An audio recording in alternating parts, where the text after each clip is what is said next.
You're watching Euronews now. I'm Ramzad, and these are our top stories this hour. Russian Foreign Minister Sergei Lavrov has rejected accusations that Moscow has caused the current global food crisis with what he calls Russia's special military operation in Ukraine. During an address to Arab League ambassadors in Cairo, he claimed Western nations are distorting the truth. If anybody wants to be objective, they could read statistics from the World Food Programme, from the Food and Agriculture Organization, which describes the difficulties in the food market beginning with coronavirus pandemic, when some contacts and supply chains were affected. Earlier, Russia's top diplomat reassured his counterpart in Egypt over Russian grain supplies. Egypt last year bought 80% of its wheat from Russia and Ukraine, but Moscow's invasion has massively disrupted grain shipments with a blockade of Ukrainian ports by Russia's Black Sea Fleet, trapping tens of millions of tons of grain, dramatically exacerbating the existing supply chain problems. Last week, a landmark deal was reached to resume Ukraine's grain exports, but hours later, Russia launched missile attacks on targets in the Ukrainian port of Odessa. Russia says it carried out the strikes, destroying a Ukrainian military vessel and a number of US-supplied Harpoon anti-ship missiles. Targets, it says, are allowed within the terms of the deal. Lavrov's tour, which will also take in Uganda, Ethiopia and Congo, is aimed essentially at rallying African nations to Russia's side of the conflict.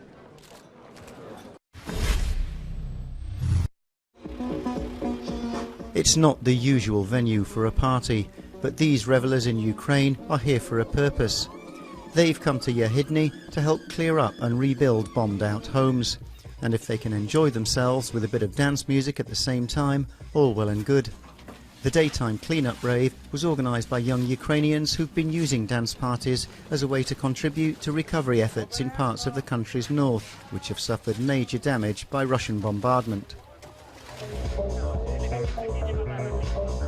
Kiev, it was normal situation, but here it was really awful, and people left their homes, and the houses were broken, a lot of houses ruined, and we wanted to help them rebuild.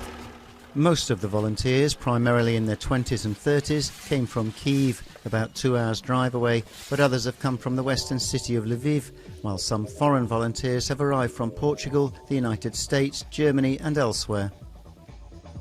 Techno parties, especially rave festivals, it was our lifestyle before, so we miss it and we want to come back to normal life, but our normal life is now is volunteering.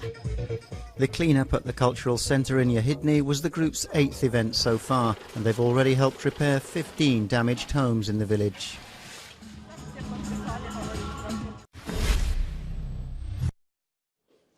Myanmar's military junta says it carried out the first executions in the country for nearly 50 years, with the hanging of 4 prisoners. They included 2 democracy activists, Kyaw Min-yu, also known as Ko Jimmy, and former lawmaker Mong Kyaw, who was a member of ousted leader Aung San Suu Kyi's party. They were accused of conspiring to commit acts of terror after the country's military takeover last year. The executions, announced on Monday, were carried out despite worldwide pleas for clemency. The organisation Human Rights Watch called the executions a sign of depravity. The Mirror Daily state newspaper said the 4 were hanged according to prison procedures, but did not say when the executions occurred. Myanmar's foreign ministry rejected any criticism over the hangings, declaring that the country's judicial system is fair.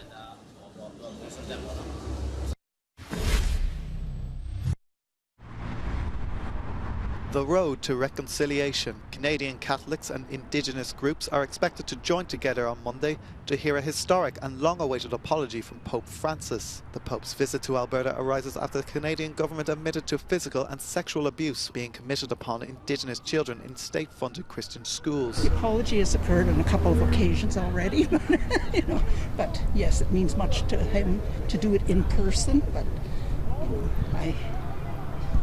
I've just I think I'd be more committed to our faith and with him coming too. I would pray that everything would just go well with the healing process of the people, and they would kind of get the grace of the Pope coming here, the presence, even just the presence to be around, and maybe that would be a big thing for the people. The inflicted abuse occurred from the 19th century up until 1970. Pope Francis is now following through on a commitment to make that apology on Canadian soil. The head of the Catholic Church is scheduled to visit Sacred Heart Church of the First Peoples. The church will display the clothing, bread and other supplies it regularly provides to the needy, including many of Edmonton's estimated urban Indigenous population of 75,000.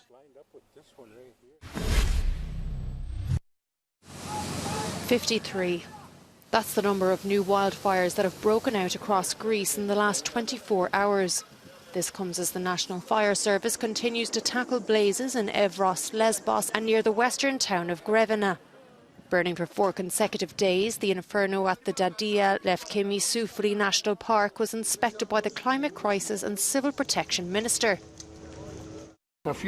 He says we will visit the southwest front of the fire to witness the work done there and examine ways to create fire breaks.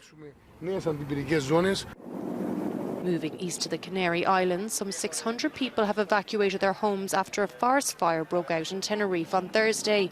The flames have already scorched over 2,000 hectares of land with a perimeter some 26 kilometres wide. Back in Central Europe, firefighters have declared the highest level of alert after a fire burst out of control at the popular Bohemian Switzerland National Park in Czech Republic. The park director says human negligence was likely the cause of the blaze. Firefighters near Yosemite National Park are battling hell on earth as one of California's largest wildfires of the year continues to spread. The state's Department of Forestry and Fire Protection says the blaze has grown to nearly 48 square kilometres, while some 2,000 homes and businesses are without power. The governor of Mariposa County has now declared a state of emergency after rescue services failed to quash the brush fire which first broke out Friday afternoon near the town of Mid-Pines. Efforts to contain the blaze have been further challenged by the hot weather, low humidity and bone-dry vegetation. The oak fire has prompted numerous road closures, including a major highway into the national park. So far, the flames have completely destroyed 10 residential and commercial buildings. A spokesperson for Sierra National Forest says 6,000 people living across the sparsely populated terrain have received orders to evacuate. This comes as US President Joe Biden is considering announcing a climate emergency which will help push his renewable climate agenda through Congress.